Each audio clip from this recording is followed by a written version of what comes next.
You only need to do 3 things to maintain the V11. Empty the bin before it reaches the max fill line. In fact, it's so easy and messless to empty, you really should be doing this after every use. Rinse the filter monthly, although you can get away with this for longer in most cases, as shown in the first link in the description. And lastly, periodically check for tangles on the brush bar, but it pretty much self-cleans. The problem is, people often do unnecessary maintenance, which at best is a total waste of time, and at worst, can damage or destroy the machine, as shown in the second description link. The inside of the bin is supposed to be dusty all the time.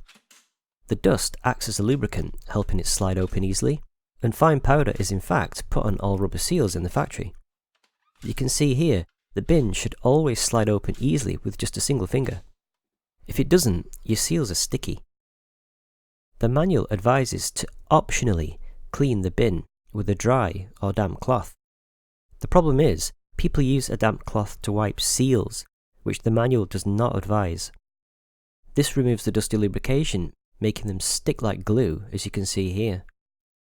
Then, people end up forcing the machine very aggressively, and when it finally shoots open hard, the violent forces can sometimes cause it to break if extreme enough. No product is designed to cope with this level of user error. But there's a simple fix.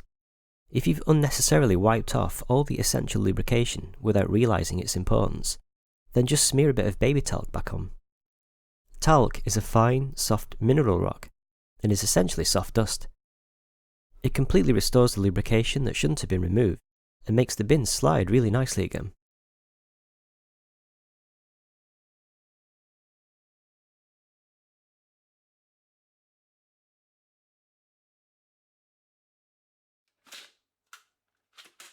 I hope you enjoyed the tips, and thanks for watching.